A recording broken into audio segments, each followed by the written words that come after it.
Zdravím všetkých, tu Lukáš Horac z podporného týmu emailovač.sk. V tomto videonávode by sme sa pozreli na to, ako sa vytvárajú zoznamy kontaktov. Po prihlásení si do aplikácie emailovača sa cez kontakty dostávam k zoznamom, kde po kliknutí na toto tlačidlo vytvoriť zoznam, ako prvé vyplňam názov zoznamu kontaktov, v našom prípade si to zvolím ako nový zoznam. Systém nám ďalej ponúka aj ďalšie možnosti nastavenia, ako napríklad verejný názov zoznamu kontaktov, meno odosielateľa, e-mail odosielateľa, adresa pre odpovede.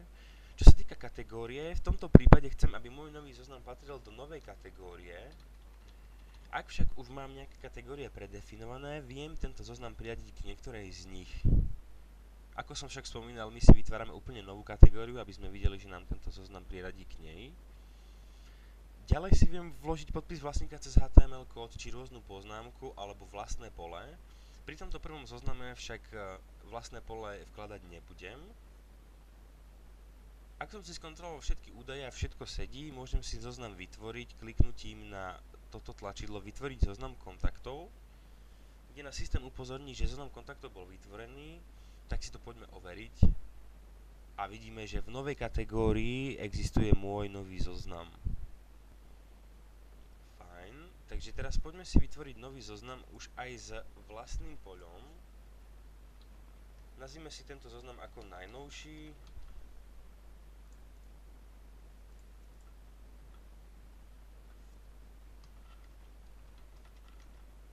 Meno odosielateľa, e-mail odosielateľa, adresa pre odpovede.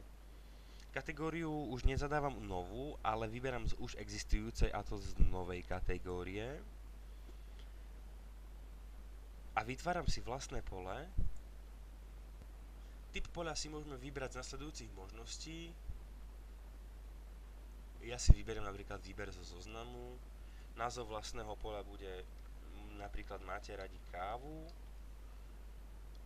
Prvá hodnota bude áno, druhá hodnota bude nie. Samozrejme viem pridať aj ďalšiu podmienku, alebo ju aj odobrať. Ak som si istý svojim vlastným poľom, tak si ho môžem vytvoriť po kliknutí na toto tlačidlo.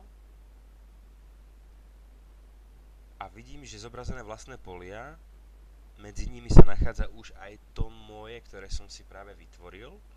Takže si ho označím, čo znamená, že v mojom najnovšom zozname bude priradené k nemu takéto vlastné pole. Vytváram zoznam kontaktov. Systém ma zase upozorňuje, že zoznam kontaktov bol vytvorený. Idem si to skontrolovať a vidím, že v novej kategórii bol vytvorený môj najnovší zoznam.